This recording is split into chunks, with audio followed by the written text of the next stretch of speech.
大家好，非常收看基本嘅福气类呢个节目。今日老大家咧少介一只有意思嘅空间吼，老鸟有关系。对你个生活地图有当到个流浪狗然后流浪鸟然后，大家都想讲，到底係容易咧面對佢哋，然後容易咧建立一個好友善嘅空間哦。基本是咧好講嘅一件事情。唔該，你想咧分享你今日嘅來賓，亦可以是咧分享嘅係你拼圖鳥嘅創辦人青英兄分享，歡迎。大家好，主持人好。我是拼图喵的创办人，大家都叫我烧麦。歡迎燒麥分享。聽你咧分享嘅係呢個天界裏邊可以強容係創辦人哦，係呢個邱慧嬌分享。大家好，我是邱慧嬌，大家都叫我凱特。歡迎哈。據說基本你嘅來賓都有一個好可愛的外號，對不對？小明，對不對？我們的人祥大家都叫你燒麥。對，然後凱特，對不對？不過今天我們除了我們的兩位創辦人之外呢，還有一個更可愛的特別來賓，對不對？在我們的中間，來我們介紹一下。他叫阿咪，他是一個10多歲的老阿公了。老阿公，可是阿咪看起來沒有很老的樣子，保養得不錯。哦，對啊，阿咪他的健康狀況是不錯啦，只是說他眼睛看不見。哦，所以他的眼睛看不見是因為他生病嗎？還是他幾年前生了一場重病，然後視神經就嚴重的萎縮，之後就沒有功能了。哦，所以他現在很黏你吼。對啊，他很認我們的味道啦。因為他看不見就會比較沒有安全感，所以他其實只要在你身邊，你摸摸他，或是聞到你的氣味，對，他就會知道是你，對不對？是啊，是。但是如果哪一天你出去跑步回來，或者是，或是那天特別氣味改變一下，會不會認不出來？我覺得應該不會吧。好，我知道這個問題很不專業，所以講的是一種氣味跟一種關係。用今天有冇提到講？基本應該裏邊係兩個按後生嘅朋友，由於一條鳥肚改篇，我們要講的是什麼？講嘅係乜改？其實我們要跟大家分享，我們有一個空間叫做拼圖喵，對不對？哈，拼圖喵。對，我們可以跟觀眾朋友分享一下，這是一個怎麼樣的空間嗎？拼圖喵，拼圖喵中途之家。它有一點像是就是大家口中常會講的收容所，只是說我們是希望說把這個空間做成比較像是符合大家期待的收容所。對，因為一般人我們對收容所的想法跟想象跟觀念，我們大家對狗的收容所比較有感覺，或者是比較有刻板印象，或是比較好的印象。可是一般來說，我們就覺得收容所就是一個地方，一個空間，它不一定非常好。不一定，好不一定，然後讓很多可能流浪的貓狗在裡面，但是你們的空間跟別人比較不同，對不對？對，因為其實我們當時在做的時候，主要是希望說可以去有比較大的空間去跟一般的民眾去對話，去做生命教育的推廣。是，所以我們的空間裡面有蠻大部分其實是也是。很適合一般人進來走走聊聊的。我了解，所以安永改空間就不是好像我撿到一隻流浪貓我就丟給你，然後那個空間就是每天在把那些貓養着，不一樣，它可能還有一些不同的功能在裡面，對不對？所以如果今天我撿到一隻流浪貓，我可以直接送過去嗎？其實在路邊如果有需要救助的動物，我們會比較建議就是先帶它去醫院。先帶他去醫院做基本的檢查。就假設我撿到一隻貓，我自己先帶去醫院做檢查。對，因為有的時候在路邊生活其實是蠻辛苦的，然後會有狀況很多這樣子。有的時候可能他身上有一些狀況或者是病，我們不曉得。假如說他現在來中途之家，可能中途之家裡面貓口比較多，也許就會影響到中途之家這邊其他的貓咪。我想這也是燒麥基本一讀節目地讀要讓大家來分享很重要的觀念，對不對？有時候好像你講你青菜讀魯孫釀到一張鳥問，你就說你是中途之家，我就丟給你了，對不對？其實你們在經營上也是有你們自己經營的理念之外，也是會有比如說財務上的需要嘛，對不對？所以其實有时候如果说你真的有心，你自己捡到一条鸟，然后你要送到中途之家，其实如果我们能够为它多做多少，我们就先为它多做多少，对不对？对，我们等于是彼此一种帮忙的感觉。其实我们大家一起在关心跟解决这个疫情，这样不是说我们这样的单位就是专门来帮大家就是包山包海全部解决，这样倒也不是。其实我们比较像是说，如果有心想要在这一块上面多多帮忙的民众，是我们一起努力的。真的，所以现在你们那个收容所讲中途之家收容所，讲一个我们讲拼图喵好了，感觉很浪漫，有没有？现在有多少只猫在里面？现在比之前好很多，现在大概80几只，比之前好很多，所以之前是比较多还比较少？之前大概快100只吧。哦，你看，所以现在猫的数量减少，叫做比之前好很多，好很多。所以现在有80几只猫。对，哎，如果说大家还讲用英雄养猫，他想要有鸟儿，他可以去你们那里？当然可以啊，当然可以，我们超级欢迎的。超级欢迎，真的，而且去到那边应该也被照顾的还不错，这样子。对啊，其实我们那边算是尽可能，我们会把它营造成有一点像是开放的空间。然后我们会希望说民众来，其实他们认养不是认养一只宠物，他们是带一个心灵伴侣回去。对。那什么样的人跟你的个性会比较合？什么样的人适合配合你的工作或者是日常的作息？我觉得都希望说大家在这个空间里面跟猫相处了之后，你就会知道说，什么样的室友适合我。真的因为一般你都讲狗，说真的，大家对狗的情感不一样，我们都说忠狗，它是人类的好伙伴。你自己这样的感觉，你觉得你跟猫的关系是一个怎么样的关系？你很亲密，对不对？你觉得它懂你吗？你觉得？他们有一些懂我，就好像是我觉得我做拼图喵这样一段时间下来，我觉得有点像在做育幼院。真的。对，就是全部都是小朋友，有的小朋友真的很爱我。有的小朋友就觉得说我是个端饭来给他吃的这样，但是其实每一个都是个性不一样，对，好可爱哈。其实动物也是，对不对？然后就送养的时候，其实有时候也是会舍不得啦。有一些小朋友，对，哥哥不要把我送走，是这种感觉，对对。有的会这样，然后因为小朋友基本上你把他想象成他可能是跟我们形状不一样，可实际上他在里面是跟我们一样的。对，他有想法，有情绪，是。对，那有一些他可能学习能力没有这么好，然后他又很依赖你的，可能会觉得说他没有办法理解你为什么要把他送走，我为什么要到一个没有你的地方去生活？对，好，所以其实我觉得这就是我们尊重生命的另外一种态度。我想这也是拼图喵存在以及仁祥跟凯特这边的一个很重要的价值核心。最重要的事情是我们不是把它看待成一个宠物而已，或是一只动物而已。它不是一个物。对，它不是。所以其实我觉得这也是你们希望在那个空间建立的一种生命教育的课程。对，不过哈，其实你为启动，你填充啊，其实不只是有我们今天的3位特别来宾，还有你们带来的一些产品。对，我们觉得很有趣，我们就想说，一张安永改那种秀容鸟改提供，怎么还会有一些相关的产品？这是你们后来对，这是我们后来在研发的，因为我们在照顾猫的这个路上，其实一直以来经费都是很困扰的，因为大部分会通报都是老病残，对，所以照顾起来特别花人力，也非常花资源。那我们就在想说，有没有什么可以裁员的部分可以去补贴？对，但是以前我们刚开始是先卖东西啦，然后后来发现说，卖东西好像不太行。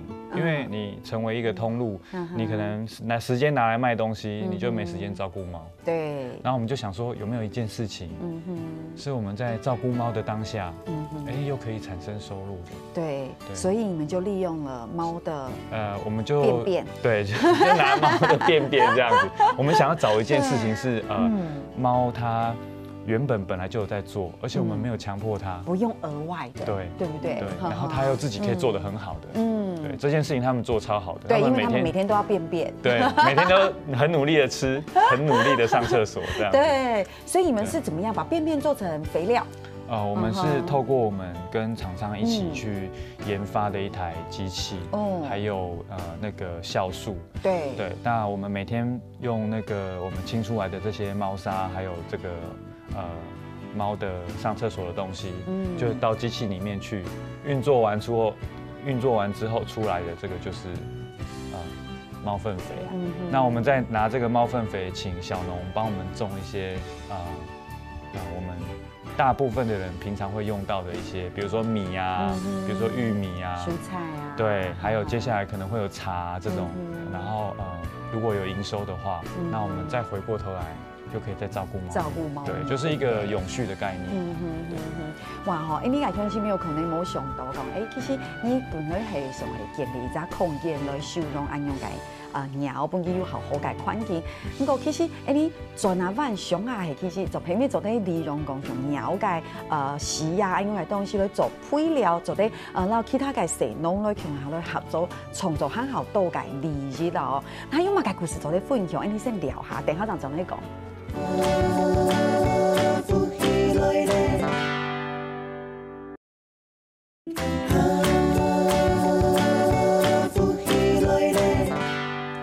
今日當當伊做啲繞牆度拼圖鳥兒，係一隻空間做啲收容當到嘅流浪嘅鳥兒。當然有今日嘅來賓嘛，小麥凱特還有阿咪，對，來到聊片。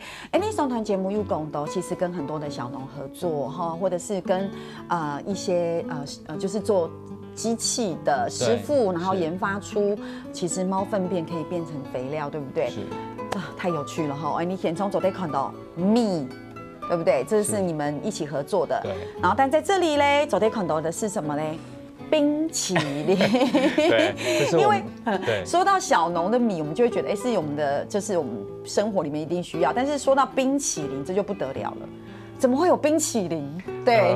当时是我们其实尝试跟各个小农或是公益的组织去合作这样子。那其中有一次很有趣，就是请他们种那个水果玉米。对，但是因为水果玉米它可能保鲜的时间没有办法太长。对，所以我们就想说，我们是不是可以透过加工去增加它的附加价值？所以我们特别跟那个台南的1982法式手做冰淇淋合作，对，他们是一个纯手工的手做冰淇淋，而且他们是很强调原料的，对不对？对，他们的那个牛奶是用那个鲜乳坊的牛奶，然后蛋的话是用人道饲养的鸡蛋，对，然后它从头到尾都没有加任何的乳化剂，非常非常好吃。你可以试试看。我觉得小麦，你其实除了走得走，应该空间收容流浪猫，我觉得你非常适合做生意。他刚刚讲有吗？凯特，你有这种感觉吗？每次都说。这边的经营如果这么困难，他干脆去做电视购物。凯特每次都叫我去做电视购物，然后去赚钱回来养猫。都叫我回。对，我觉得他刚才真的好诚恳，你讲的非常好，非常的好吃。我觉得你可以试试看，它非常的好吃，就在这里。对，你自己吃过也觉得。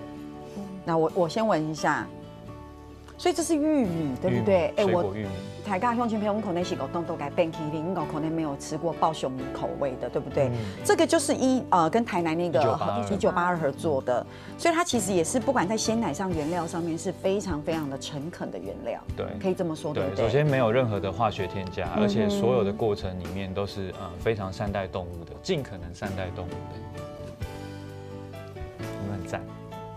真的好浓郁哦！对啊，我觉得这个冰淇淋啊，我觉得我要来去当购物专家，我觉得大推，因为我觉得为什么？除了它很绵密之外，最重要的事情是它玉米的味道太浓郁了。而且你如果在吃的时候会吃到很多那个玉米的颗粒。我觉得有吃到颗粒，我觉得我刚才有点吃到玉米须的感觉，好，不过这是夸张了，玉米须是拿掉，这个真的有颗粒在里面，而且非常的浓郁。凯特，你应该有吃过吧？自己的产品有。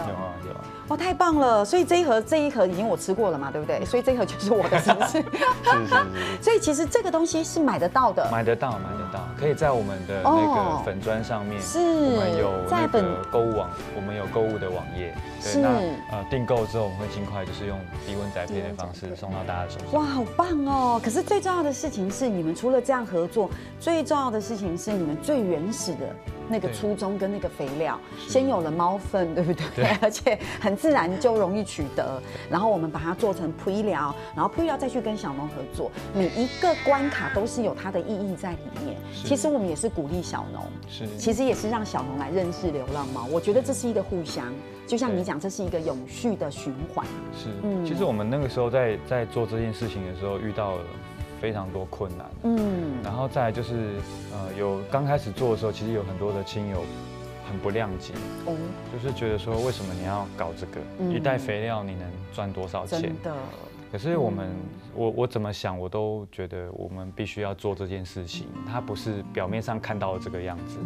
有的时候为什么这个又会讲到说为什么叫拼图喵的这个名字，就是有的时候我觉得可能在这个世界上的每一个人或每一个生命，我们只是处在一个现在的状况，不应该在直线的高低上面去做比较。对，可能小农他有他的困难，可是他有他做得很好的部分，猫咪也是，然后乃至于这个世界上的每一个生命，我觉得都是。所以如果大家都把自己做的最好的那个部分，把它串联起来，就像拼图一样。对，我觉得是一件非常棒的事情。然后我想要透过拼图喵这个地方，还有这些产品，然后它生产的这个过程，乃至于结果，去告诉大家说，我们都是彼此。最后一片的拼图，对，我们会完整彼此。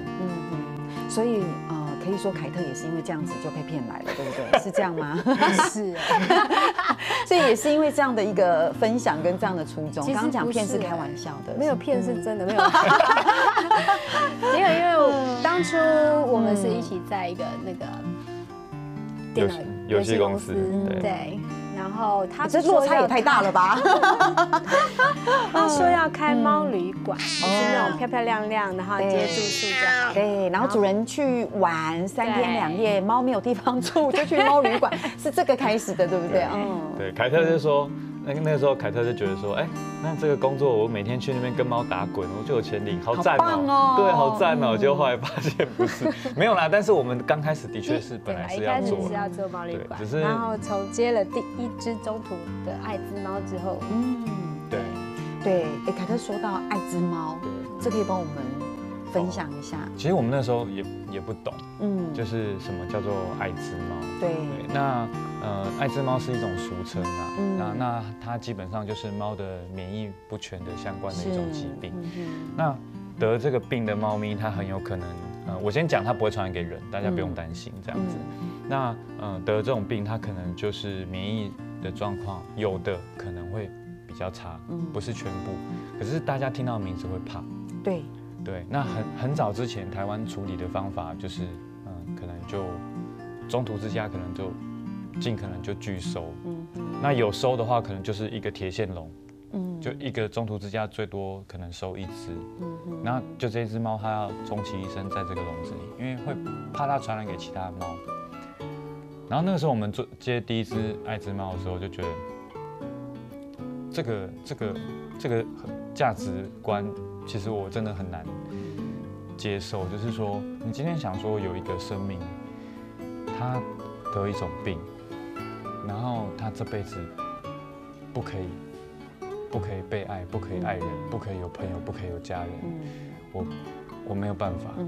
对，所以后来我们的做法就是说，我们就去想说，我们可不可以营造一个空间，全部都是爱滋猫，那就不会有谁传给谁的问题。对，因为你已经全部都是了这样子。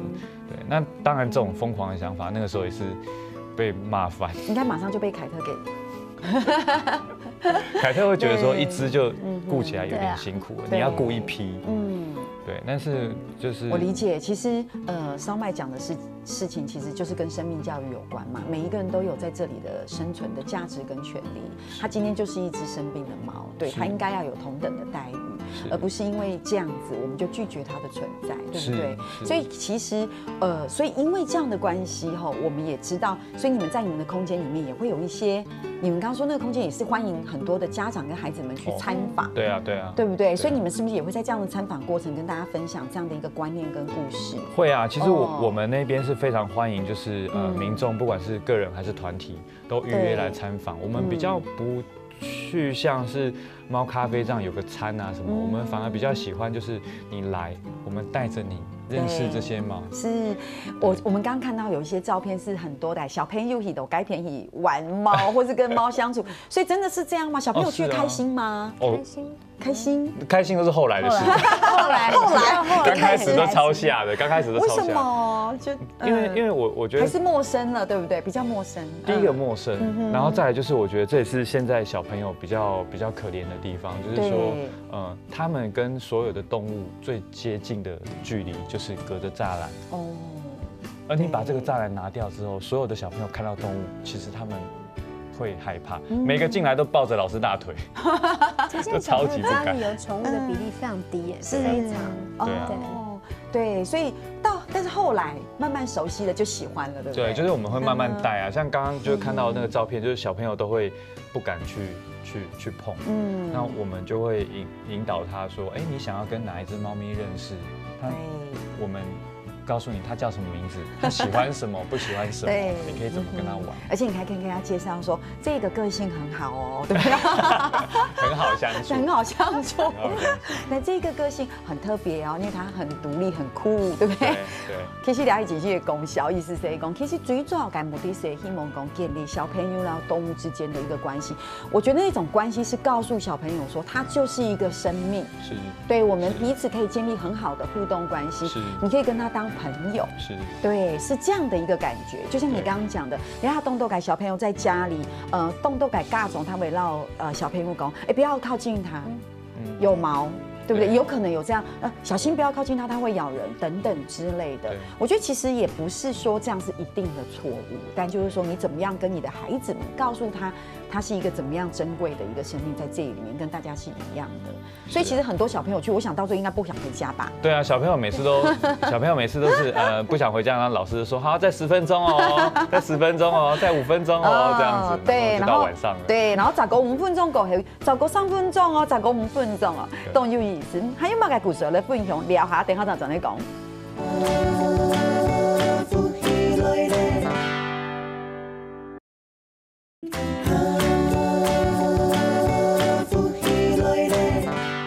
今日当欢迎走在绕墙的拼图鸟改宠白音勇敢乐斗的片后，其实今天跟烧麦聊天，跟凯特聊天，觉得很开心，因为我真的从烧麦跟凯特的身上，尤其是烧麦，我看到他的眼神对这件事情的那个坚定，我真的觉得我能做的事情实在太少了，我觉得我多吃点冰淇淋好了。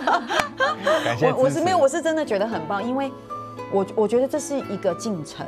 我觉得这也是一个过程跟进步。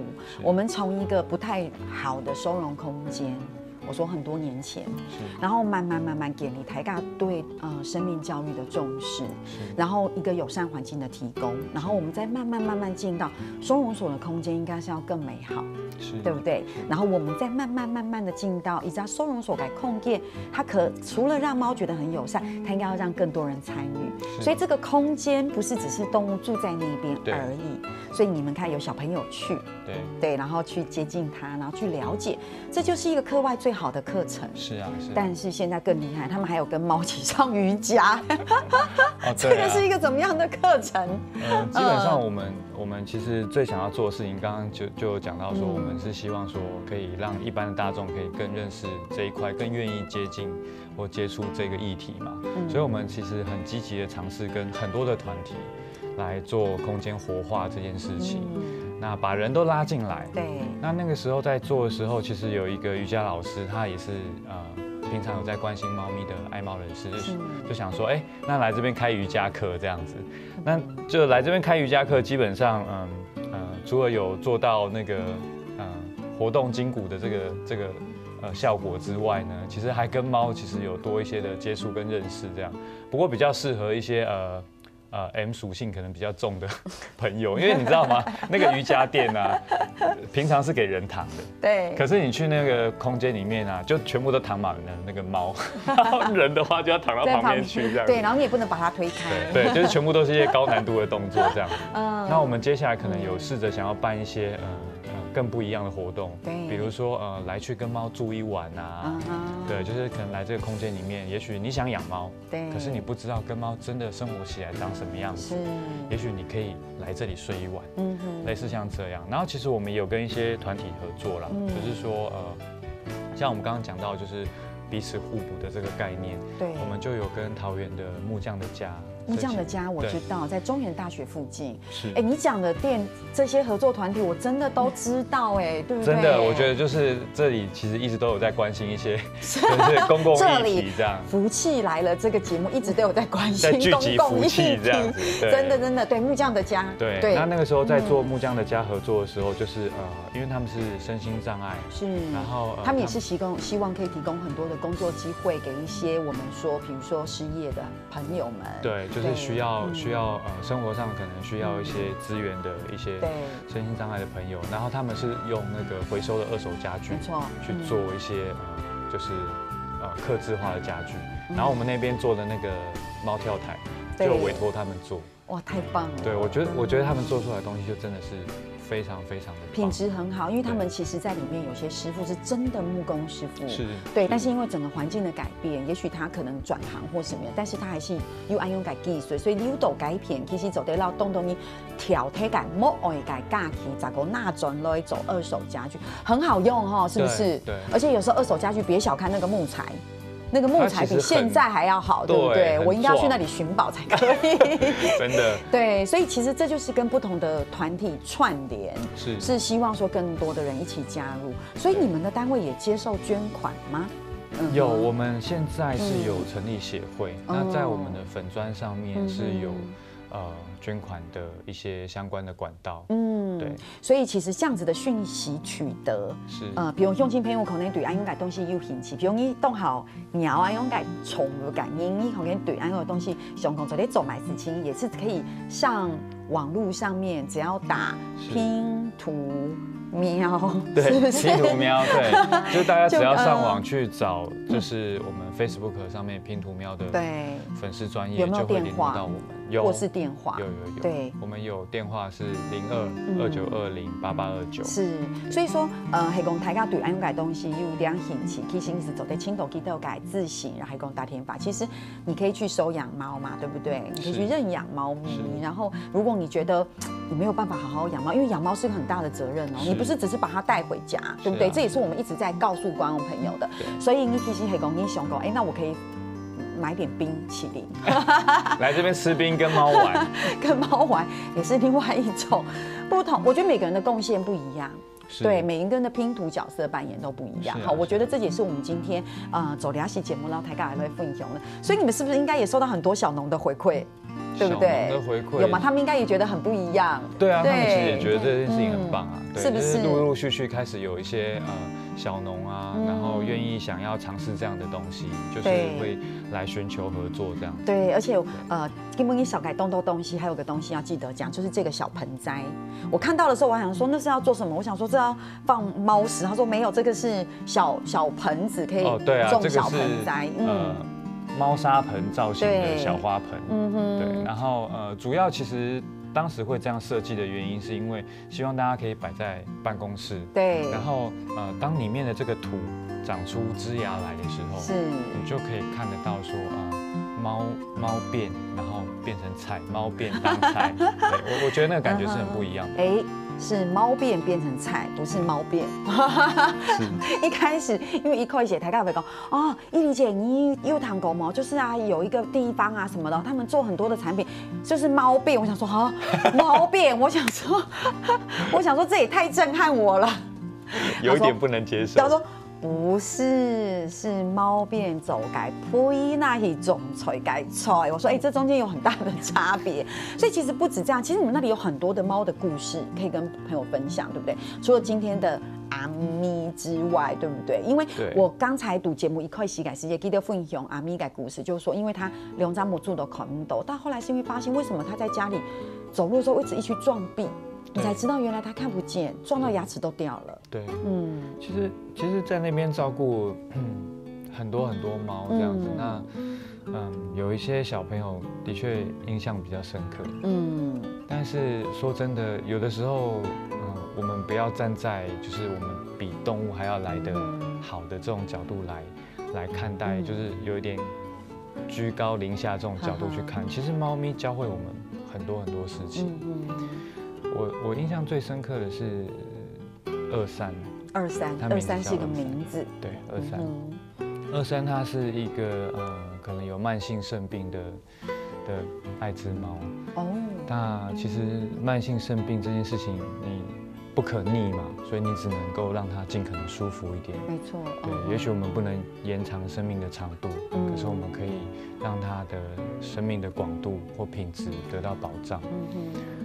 那可是后来走到最后，其实23它不是很，就是它不是过得很好，因为尿毒太严重。对。那到最后就变成我们必须要亲自送他走。对，那这个小朋友是我唯一一次也第一次，就是我亲手送他走，亲手把药打进他身体里的一个孩子。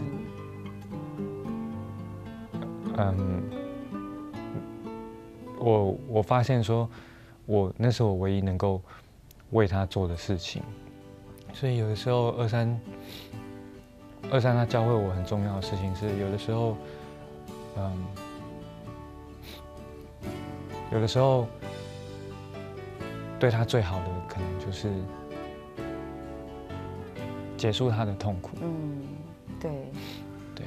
所以23是流浪的猫咪吗？是后来人家送进去的猫咪。对。所以23送进去的时候，就已经年纪比较大了，对不对？身体的状况就不太好，所以真的就是可能是一般的朋友在路边捡到的猫咪，然后送过去。所以他在收容所那边待了大约多长的时间？23大概2年。2年。对。所以难怪跟烧麦建立这么深厚的感情。我刚才想说，我请烧麦分析一下鸟改故事，他第一个就讲了这么令人很心痛的一个故事。对，我刚刚看到烧麦讲的时候，哇，跟23的感情很深厚，对不对？我觉得其实也不是因为我刚为什么要问赌改编打给古地公留言，我觉得其实不是一个时间长短的问题，是你真的在上面看到了这一个生命存在的一个状态。然后你必须你要为他做的事情是这个样子所以其实透过安永改故事也是19以白让你所有昆田西改乡亲都在分享，就是我们真的要好好珍惜我们身边的每一个生命。我觉得很不容易的事情是，你会发现读你改沙菲改狗头地图有一群像安永改和尚，你走安永改思亲，可是你还是会发现有很多的人他还没有接收到这样的讯息。你就会发现，我们是希望可以减少这样子观念的一个落差，对不对？让大家一起来认识。你不一定走 David 都走马改思亲，可是你至少尽量去尊重，或是不要无意间不小心制造我们一些问题，不可能你没有想到的问题。可以不喜欢没有关系，因为这世界上有各式各样的人，但是我觉得最低限度是至少不要去伤害他。是，对哈。所以乡亲朋友今天绕墙的聊两改和声音都聊一篇，希望聊起节目本所有改篇就可以呢，为做得到某条改想法、某条改观念，对不对？希望希望你对安永改议题有兴趣，来抢大家多多的支持，所以多聊是非常谢谢烧麦，也非常谢谢凯特哈，加油，大家一起加油哈。好，乡亲朋友咧，天天 Hello 咧做嘛个咧做认同了。